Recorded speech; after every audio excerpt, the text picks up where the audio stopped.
So let's talk about states of consciousness and try to understand this idea of you're actually aware of your environment and what's happening around you. You're conscious of what is happening. Just some really interesting facts. You just think about why sleep matters. It's incredibly important. If there's one thing I hope you learn in psychology is that the importance of sleep and understanding the importance of your circadian rhythm. When we go against our circadian rhythms, we really ruin the potential of success that we have for that day, the amount of happiness we could have, and cause other health issues. You can see here that it's really interesting to think about that a third of your life is sleeping. It's sleeping. You're sleeping quite a large amount of your life, and it has to be really important. And the question is, why do we sleep? We're not 100% certain. Most growth happens when you're sleeping. When you're asleep, that is when you grow. So we know it's important then. But we're going to get into some questions on why do we sleep. But we know that it does have positive impacts, and there's very negative impacts and effects from not getting enough sleep. 15% of sleep, people sleep 5 hours or less per night. It increases the mortality rate of disease or accidents by 15%. 1 out of 5 car accidents in America happen because of sleep deprivation. People just haven't had enough sleep. So and we've seen them even change the laws in terms of truck drivers and stuff, where they can only drive for so long now and they have to switch over to another driver or take breaks and get rest because it's that important. We're going to look at the stages of sleep, and we're going to go very much more in depth in this unit about different states of consciousness, like being hypnotized and meditating. There's other states of consciousness other than just sleep or being awake. So let's look at what is consciousness. Well, a state of consciousness is how we understand the environment and to filter information from the environment through the mind, while being aware of that what our mind is doing. So being aware of the fact that we're thinking, we're aware of what's going on. And these ideas of consciousness and being aware of your environment really get more scientific with William James. And if you guys remember William James and his idea that he refers to sleep as this kind of a stream of thought, like things are coming together, that they're continuously coming in and we're aware of it. Robert Sternberg refers to consciousness as a mental reality that we create in order to adapt to the world. It's us adapting to the world, and it's the reality we have and we see and we're aware of. But the key to most definitions of consciousness is being aware of what's happening at the time. And you yourself are aware of your actions and your thoughts. Now, there's types of consciousness. So we have unconscious, which is the idea that this is the level commonly refers to as the automatic processing. So you have things that are happening that are automatic, you're unconscious of. Breathing, the beating of your heart, they occur because the brain is telling them to occur. Okay?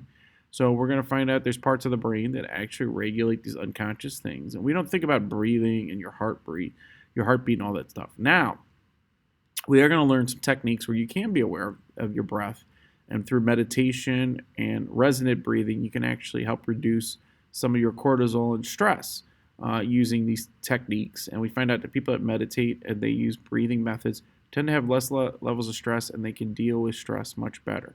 So there are techniques to deal with this, even though our body does get stressed out and have consequences. We have the preconscious, which is the level containing information that is available, stored in the conscious.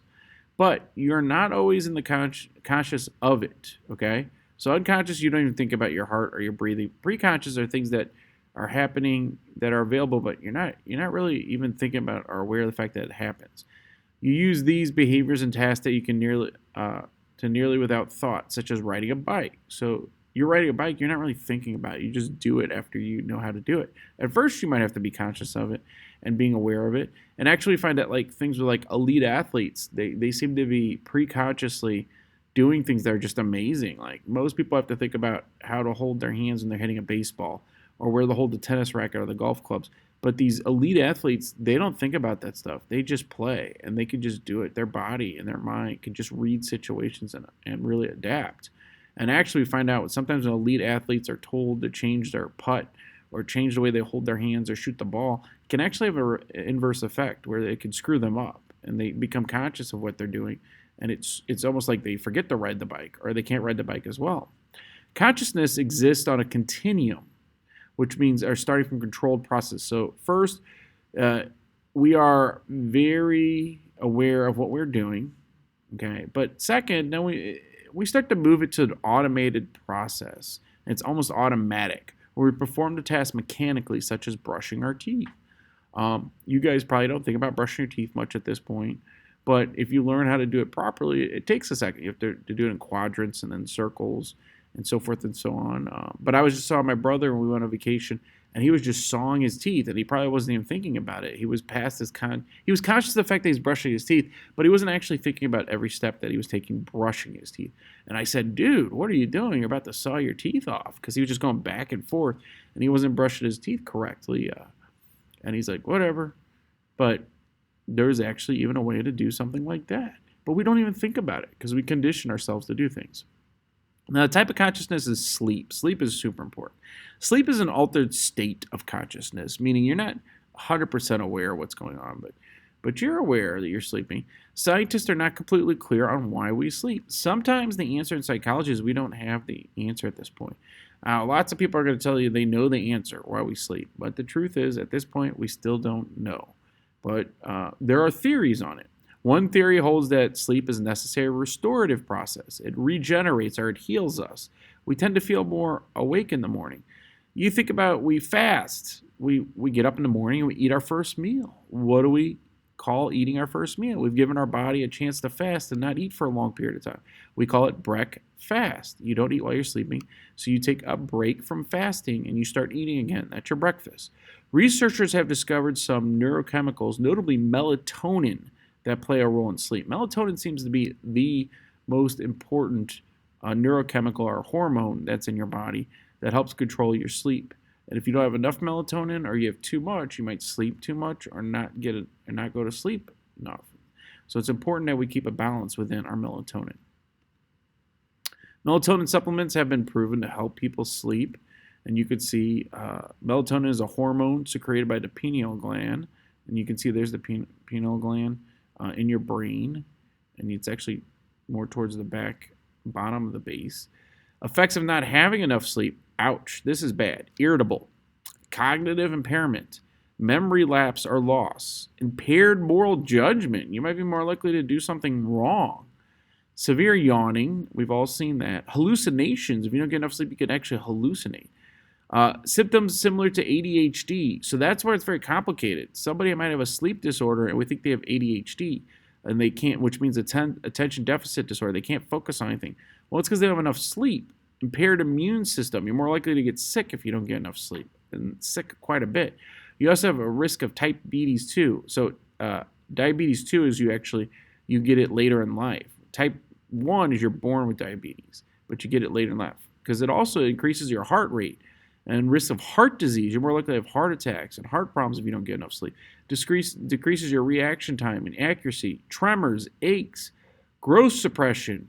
You actually might not grow as big as you want or as healthy as you'd be. Causes obesity, you gain a lot of weight, decreases temperature in the body. So one of the things that really concerns me as a teacher, as an educator, one thing over the years is when I ask kids if they get enough sleep, the vast majority of teenagers and students tell me no. Well, that's a very critical point in your life that you guys need to get sleep. Think about it. If your puberty for males is not over until you're about 21, females it's 18. So the most important time for you guys to probably be sleeping correctly is up until you're 18 or 21. Now, when you're adult, it's a little bit easier to deal with not as much sleep, but it's still very bad. So this could cause you to risk obesity, being overweight, but more importantly, it messes with your growth suppression. So it could be as bad as smoking cigarettes. You don't know how tall or big or long your hair could be because you're not getting enough sleep to take care of your skin. You can see people's skin, they break out with and have problems. There's a lot of negative consequences. And then you see kids that, I can't focus on class. I can't focus in this class. I can't pay attention. Well, a lot of it could be if you're only getting 5 hours of sleep or it's broken up. Just getting enough sleep could really change the quality of your life. Now, we watched this video. We talked about the longest. We talked about the trip experiment with the DJ, and his wife swears his personality changed forever after he went for 9 days without sleep. Now, this has been beaten by an 11-day, and the world record is by Randy Gardner. Now, he was a 17-year-old boy. The interesting point about Gardner is, as a 17-year-old boy, he probably could handle not sleeping for a long period better. His body was younger and could regenerate quicker. And we found out after 14 hours and 40 minutes of sleep, he came back and he was relatively okay. He rebounded. Adults probably don't do that as well. Now, this is very important. These are the guidelines and about how much sleep you should have according to the National Sleep Foundation. Newborns take about 12 to 8 hours a day, which is crazy to think about. There's 24 hours in a day. Infants are 3 to 11 months. They need 14 or 15 hours a day. So you really do need a mother or father to stay home almost with the baby for the first year, arguably, to make sure they get enough sleep and they develop correctly. Toddlers, it gets a little bit easier. They could do 12 to 14 hours of sleep. Preschoolers are 11 to 13 hours of sleep. School-age children are 5 to 10 hours of sleep. That's 10 to 11 hours. Teenagers, you guys, my high school students, you need 8.5 to almost 9.5 hours of sleep every night. And if you're not doing that, you are causing sleep deprivation issues. Adults can go down to 7 hours, maybe 6. But teenagers are still in their growth spurt. You're growing through puberty. Adults aren't, so the growth isn't as necessary. So we find out that people can usually go without sleep 1 or 2 days without complications. If you miss 3 days of sleep, most people start to hallucinate, even see illusions. If you miss 4 days of sleep, people can experience paranoia and mental problems.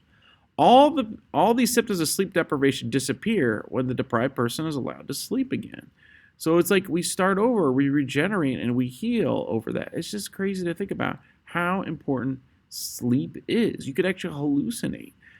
You're crankier. You're more likely to make bad decisions and do things that are wrong. And then some interesting facts about dreaming. Although some people insist that they never dream, research suggests everyone dreams during the night. In fact, we've done study after study after study, and we watch people, and their brain are very active at night when they're sleeping. In fact, in your REM sleep, your brain almost looks more active than if you're awake, because REM is rapid eye movement. We'll go more into that. So we've done studies in labs, and people awake from REM periods report 80 to 100% were dreaming with vivid and colorful images, even bizarre. So if you wake somebody up in their REM sleep, they will remember their dreams. It scares them. It causes a lot of stress on the body that works somebody out of their REM sleep. It's a very critical point where you don't want to wake somebody up. And you want to make sure you're getting through your REM so that you're rested. So we'll move in and onto these topics and break this down further in the next video.